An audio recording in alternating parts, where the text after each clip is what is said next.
Sabe, é difícil de acreditar, né?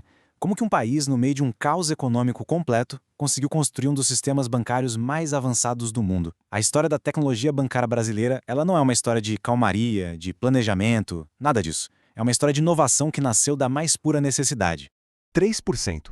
Assim, olhando rápido parece pouco, né? Quase nada. Mas e se a gente pensar que o dinheiro na nossa conta perdesse 3% do valor todo santo dia?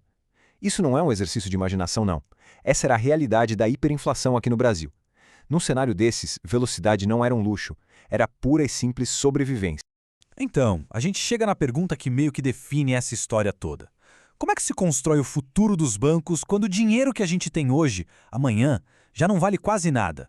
O desafio aqui não era só melhorar uma tecnologia ou outra. Era, na verdade, reinventar a ideia de uma transação financeira, para ontem, em tempo real, só para a sociedade conseguir continuar funcionando.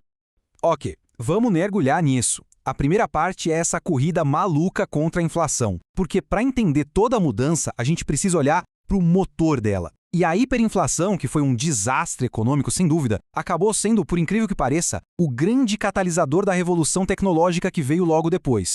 Com o dinheiro evaporando a cada hora, o sistema bancário tinha um problema gigante, uma ameaça real, a fraude em alta velocidade. E o problema era bem prático, se liga só. As pessoas criaram o que chamavam de jogo de cheques. Pensa na malandragem. Com um país do tamanho do Brasil, alguém depositava um cheque lá em Porto Velho, de uma conta de Porto Alegre. Esse cheque levava dias, às vezes semanas, para ser compensado. Nesse tempo, a inflação já tinha comido o valor e a fraude já estava feita. Era uma corrida desesperada contra o relógio e contra a geografia do país.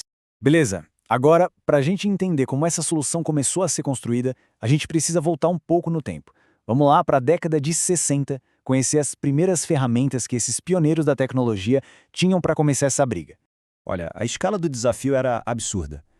Pensa comigo, em 1967, o top da tecnologia era o tal do mainframe IBM/360. A memória dele, que na época era considerada enorme, era de 64 kilobytes. 64! Hoje, uma foto qualquer que a gente tira com o celular, uma foto meio ruinzinha, já é muito maior que isso. E esses caras estavam construindo sistemas financeiros super complexos com uma fração, mas uma fração minúscula, do poder que a gente carrega no bolso todo dia. E essa citação aqui, ela pinta um quadro perfeito daquela época. Programar não era essa coisa que a gente faz hoje, numa tela bonita. Não, não. Imagina a cena. Cada erro no código gerava uma impressão física de toda a memória do computador, um negócio chamado dump. Basicamente, era uma pilha de papel. A pilha de papel na mesa do gerente era um termômetro de quantos problemas ainda existiam. Era um trabalho assim, manual, super detalhista e, imagino eu, extremamente frustrante. Então, como se a hiperinflação já não fosse um problemão, apareceu outra barreira. E essa não era econômica, não. Era tecnológica e imposta pelo próprio governo. A coisa ia ficar ainda mais complicada.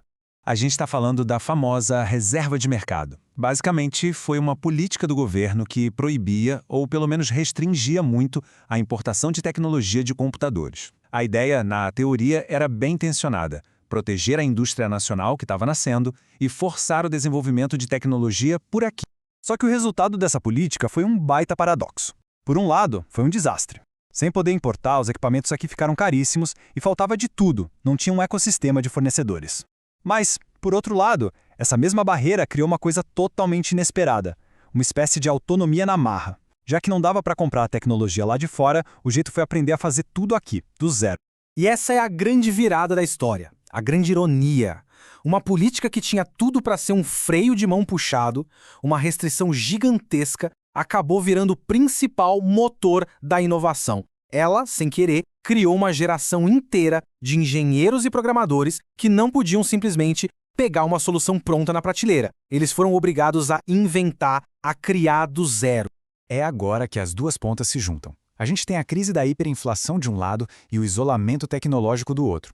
E é no choque dessas duas crises que nasce algo totalmente novo e com uma cara genuinamente brasileira.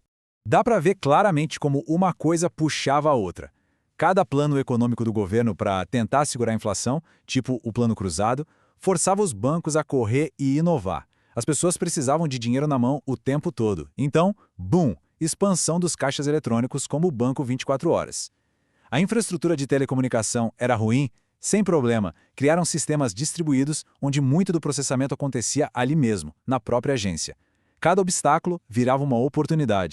Mas talvez a joia da coroa dessa inovação forçada pela crise foi o sistema de compensação de cheques. Lembra daquele problema do cheque que viajava o país? A solução foi criar um sistema nacional mas tão eficiente que um cheque lá de Ji-Paraná, em Rondônia, na fronteira amazônica, podia ser processado em qualquer outro lugar do Brasil no mesmo dia. Era uma loucura logística, uma obra de arte da engenharia, nascida para combater a fraude e a inflação e que acabou virando um exemplo para o mundo todo. E aí a história fica ainda melhor. Porque o que começou como uma gambiarra genial, uma solução de sobrevivência para um problema doméstico, acabou se transformando em algo muito maior. Um verdadeiro modelo de eficiência que o mundo todo passou a olhar. Essa frase aqui é inacreditável. Ela foi dita por oficiais do Federal Reserve, o Banco Central americano, depois de verem o sistema brasileiro funcionando. Eles disseram: a gente simplesmente não tem o que dizer para vocês. A gente quer ser vocês. Pensa nisso. O sistema nascido no caos era tão avançado que a maior economia do planeta não tinha o que ensinar, só o que aprender. Foi, sem dúvida, uma virada de jogo espetacular. Então, no final das contas, o que a gente tem é um sistema de classe mundial. Ele é super rápido, consegue fazer transações em tempo real num país gigantesco. Ele é resiliente, porque foi testado no fogo por décadas de instabilidade, e é todo integrado, com os bancos conversando entre si. E o que é talvez o mais legal, ele se tornou inclusivo. A ideia de usar a rede de casas lotéricas para levar serviços bancários onde não tinha agência é uma daquelas soluções geniais, bem brasileiras. No fim das contas, essa história da tecnologia bancária no Brasil ensina uma lição poderosa.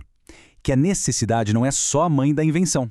Às vezes, ela é a arquiteta de revoluções completas. E isso deixa a gente com uma pergunta no ar, né? Quais são as nossas restrições hoje? Quais são as crises, as limitações que a gente encara no dia a dia e que talvez, se a gente olhar do jeito certo, podem ser exatamente a faísca que vai acender a próxima grande inovação?